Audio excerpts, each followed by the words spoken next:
या बहनों, प्रेम सुनो सीताराम नाम भगवान की। सुनो तो कथा हम शुभारंभ कर रहे हैं। कथा उस समय की है भैया, तो कथा हम प्रारंभ करते हैं। कथा उस समय की है जिस समय चक्रव्यूह का युद्ध प्रारंभ हुआ। चक्रव्यूह का युद्ध प्रारंभ हो गया। युद्ध में जब भीम उठाया गदा, भीम के 10,000 बल था हाथियों का, 10,000 दिग्गज बल डोले। 10,000 हाथी का बल भन्नाद का है, 10,000 हाथी का बल भीम जी के शरीर में है। भीम जी महाराज उठाया गदा, चल पड़े। कभी कभी भैया लोग हमसे पूछा करते, महाराज भीम जी को गदा कहाँ से मिला, भीम जी को गदा कहाँ से प्राप्त हुआ। तो ये भी एक कथा है, भीम जी को गदा कहाँ से मिला था। इतना बल पौरुष संहार करने वाला वीर भीम महाराज उठाया गदा, चल पड़े। और जैसे कदम बढ़ाया घर से, तब तक महाराज अर्जुन का एक बेटा है, ये भगवान कृष्ण का भांजा है, नाम है वीर अभिमन्यु। अभिमन्यु महाराज की शादी हो गई है, पत्नी का नाम है उत्तरा। उत्तरा मैया के उस समय 3 महीने का गर्भ है। अभिमन्यु आया और भीम से कहने लगा, दादा तुम लड़ाई लड़ने नहीं जाओगे, लड़ाई तो हम लड़ने जाएंगे। भीम ने कहा, बेटा वहां पर लड़ाई झगड़ा बहुत ईर्ष्या दोष है, वहां पर 7 गेट हैं और 7 फाटक तोड़ना बहुत बड़ा काम है, इसलिए बेटा तुम न जाओ। पर अभिमन्यु बोला, दादा अरे जिनके लरिका समरत बैठे पुरखन कौनी परी परवान।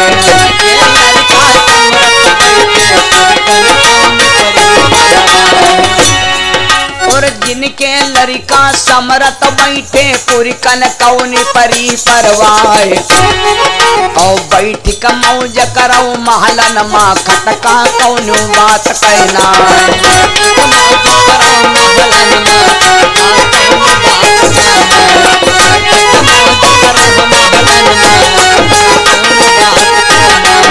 अभिमन्यु बोला, दादा चिंता क्या करते हो, मैं जाता हूं युद्ध करने के लिए।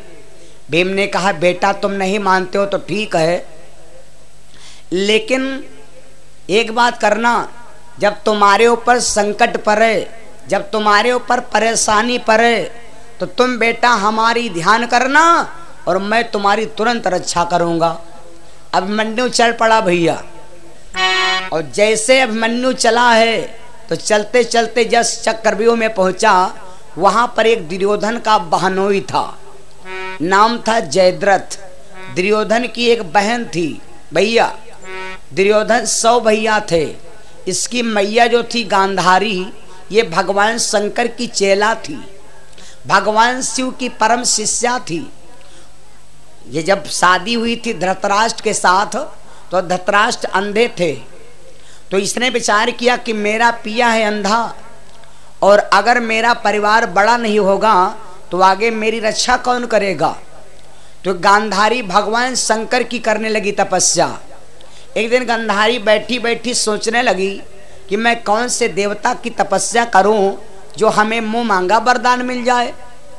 तो ये भैया देवता बहुत हैं, लेकिन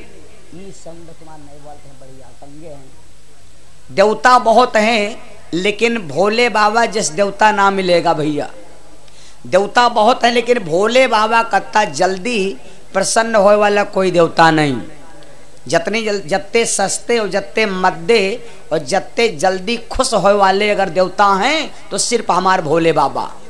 क्योंकि जितने देवता हैं वरदान देते हैं बाद में, पहले सोचते हैं। और हमारे भोले बाबा एक देवता ऐसे हैं जो वरदान दे देते पहले और सोचते हैं बाद में, है ना। और भोले बाबा कत्ता सस्ता देवता कोनो नहीं। राम सीता की मूर्ति लाओ लगभग 25,000 रुपये खर्चा, हनुमान जी की मूर्ति लाओ 14,000 रुपये खर्चा, कृष्ण और राधा की मूर्ति लाओ 35,000 खर्चा, काली दुर्गा की मूर्ति लाओ 45,000 खर्चा, और भोले बाबम तनकाऊ खर्चा नहीं, कहने उबड़ खाबड़ रोड होए और वह पर चले जाओ और 2-3 ग्वाल पत्थरा परे होए, उठा लो भोले बाबा लुढ़कत पुड़कत आएगे दन न दे हैं, पानी चढ़ाए दो हर हराए कहीं, हाँ कोई दिक्कत नहीं, कुत्तों निकल जा कोई दिक्कत नहीं, लड़ाई हो लगे उठाए काम चला लियो है ना, उठा फिर धर दो कोई दिक्कत नहीं, पूजा कर लियो, भूसा कंडा कुछ तौलावे अलाव को होए, पसंगा ना बनते उठा पसंगा बना लियो। तो भोले बाबा कस देवता कोई ना मिलेगा। गांधारी भगवान शंकर की करने लगी तपस्या, भगवान शंकर प्रकट हो गए, गांधारी से कहा देवी जो इच्छा चाहे मांग ले, मेरी प्रसन्नता अरि के बदले, मेरी प्रसन्नता के बदले तू भी प्रसन्न हो जाएगी, प्रसन्नता के बदले तू भी प्रसन्न हो जाएगी,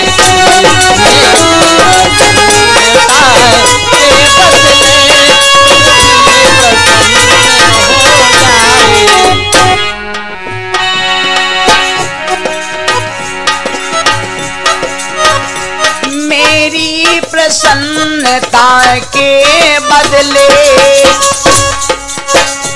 तू भी प्रसन्न हो जाएगी, हे देवी मांगो हे प्रिय मांग, हे देवी मांग हे प्रिय मांग, जो मांगोगी सो पाओगी,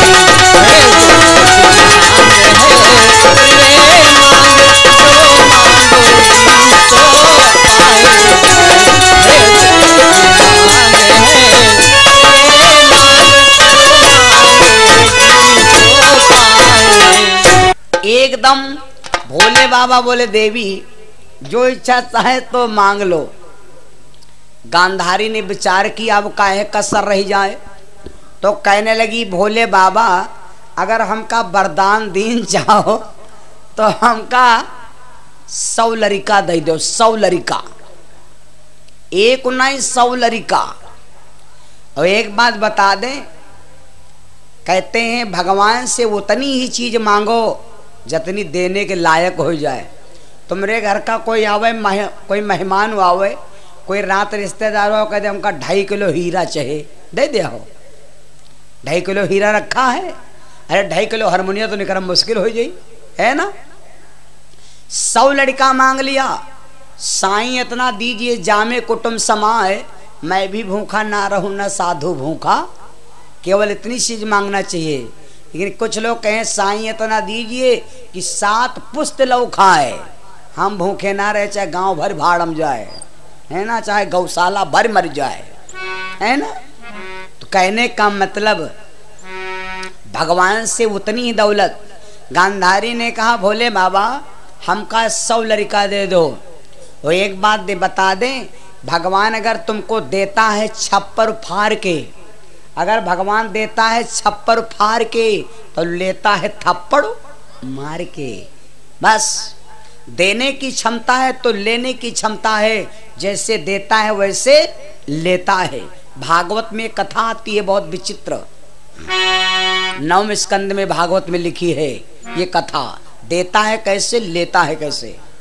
तो सुनो भैया, भगवान शंकर ने कहा जाओ गांधारी तुमने 100 लड़का मांग लिया, जाओ हम तुमको एक बेटी इनाम में दे रहे हैं, क्योंकि अगर बिटिया ना दिया तो 100 लड़का एक साल में 2 बार सोचेंगे।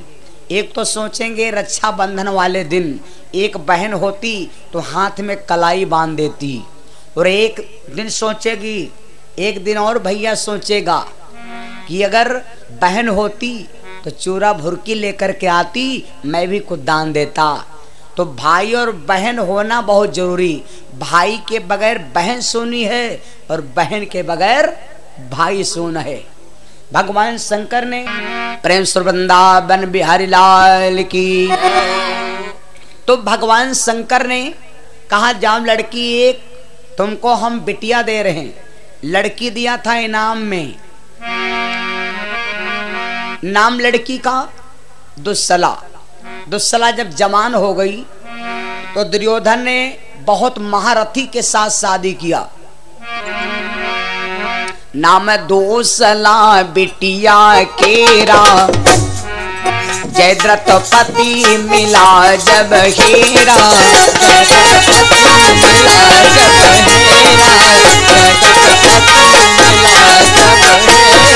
जयद्रथ के साथ बीमारी गई। आज अभिमन्यु पहुंचा है चक्रव्यूह में। जयद्रथ बहुत बड़ा महारथी था, उसको पता लगा कि ये मेरे सालों के दुश्मन का लड़का है। विचार किया ये न बच के जाने पावे।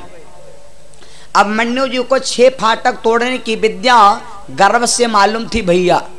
सातों अभिमन्यु जी चक्रव्यूह में मारे न जाते, लेकिन मैया सुभद्रा सो गई थी। मैया सुभद्रा इसलिए कहते हैं कि गर्भवती माताओं को सोना नहीं चाहिए, ज्यादा सोना नहीं चाहिए, है ना।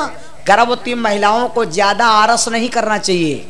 गर्भवती महिलाओं को कभी जमीन पर नहीं बैठना चाहिए, है ना। जब बैठो तो जमीन पर बोरिया डाल लो, चटैया बिछा लो।